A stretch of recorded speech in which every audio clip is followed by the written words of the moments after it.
Oh yeah, what's going on, everybody? Gamecock Chuck here outside, enjoying some of this beautiful weather. It's hot as hell out here in North Carolina, man. But yeah, I just want to hop on here for a little bit.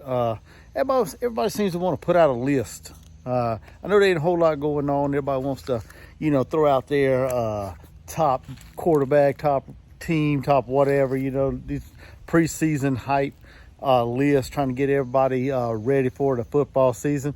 And I enjoy some of them, but I mean, some of them's just a little bit ridiculous. Some of the stuff they put out there. Saw one the other day, preseason top 10 quarterbacks for the class for the 2023 season in the SEC.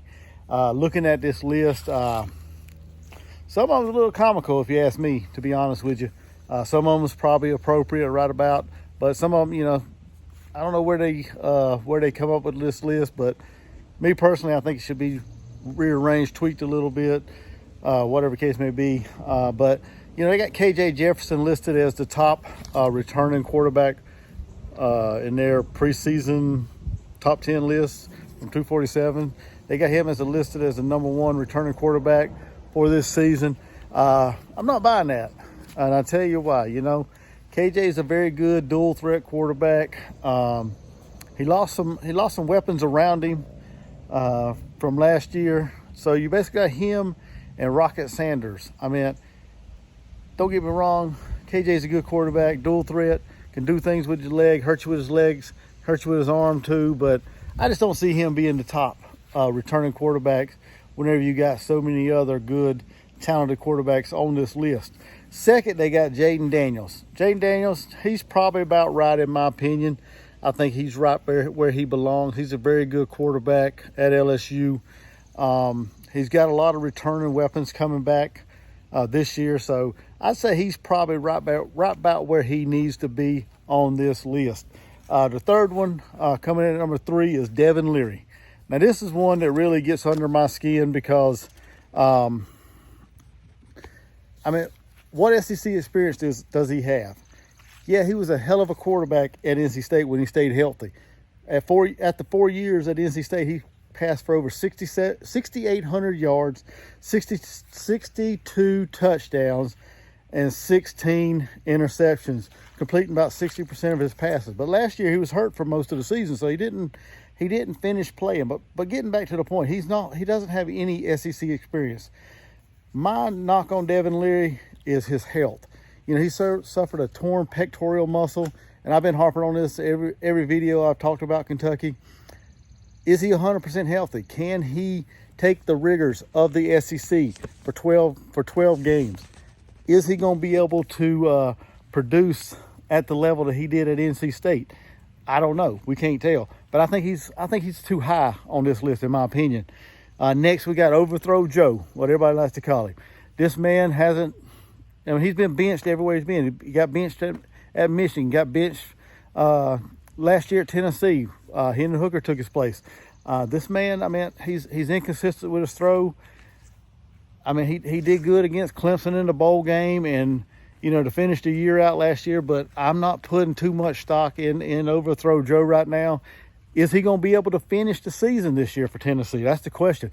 Is that freshman going to come in and Nico Imaliva, or however you say his name? Is he going to come in and take his job away from him? If he has some bad games, don't be surprised if Josh Heupel don't bench Overthrow Joe. Next, my boy Spencer Rattler. I think he's a little low on this list, and a lot of people may disagree with me. Y'all may call me a South Carolina homer and all this, but I love Spencer Rattler. I think this man is getting way too much negative publicity put out there about him. Yeah, he got benched at Oklahoma for Caleb Williams, but I think that's some of that Lincoln Riley bullshit that happened there. And I think that's more along the line of what it was. I don't think Spencer's as bad as what some people think he is. He's got the arm strength, talent. In my opinion, I think he's going to be a high NFL draft pick. I ain't gonna say he's gonna be a number 1 draft pick, but I think he's gonna be in the first round, in my opinion. Y'all may call me crazy or whatever, but that's just my thoughts. The man can sling the ball. He's got some weapons around him.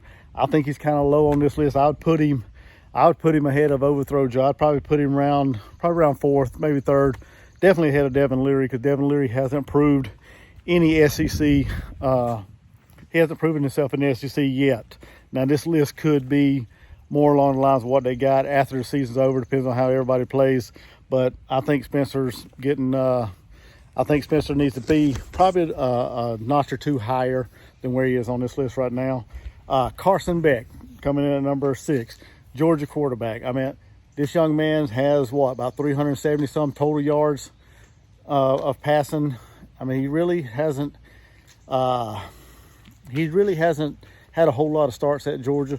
Really hasn't played a whole lot, but it is Georgia. They have weapons around him. I think he's probably, I'd say probably a notch above where he probably should be. I think he probably should be around 7, maybe 8 on this list, but that's just my thoughts. You know, y'all can hop on the comments and trash me or whatever, say what you want to say about it, but that's just my opinion on it. Until he can, you know, get some more games under his belt and, you know, show me why he's as high as he is or could be higher, I'll just leave him, you know, like I said, probably about 7 or 8. Coming in at 7, which is one of the ones I think is a little underrated based on his past, is Will Rogers. Will Rogers, I mean, he thrived in the Mike Leach air raid offense at Mississippi State. You got Zach Arnett coming in here this year, bringing more of a pro-style offense to Mississippi State. So I think Will Rogers needs to be up there in that top 1 or top 2, just based off the talent that he has, the production he's had, you know, since he's been at Mississippi State. I'd put him up there around probably 1 or 2, somewhere in that area, in the top 3 at least. Next, you got Jackson Dart coming in at number 8 for Ole Miss. Is he even going to be the quarterback for Ole Miss for the 2023 season? We don't know. You know, there's a quarterback controversy from what I've heard of what I've seen brewing in Oxford. So will he be the starting quarterback? That's my. So I mean, he at 8, I think he's probably about right, maybe 9th. You know, probably just behind, right there with Carson Beck and all them guys. Number 9, Connor Wagman for Texas A&M. I mean, that guy last year when I seen him, whenever we played against him, wasn't too impressed with him. I don't know why they're so high on this guy, but he's probably close to about where he should be at number 9. And then you got Jalen Milroe, the quarterback for Alabama, unproven talent. He was a big-time recruit for Alabama. He hasn't seen the field yet, and the experience just ain't there, in my opinion. So, you know, that's the top 10. I mean, they left off the Missouri quarterback.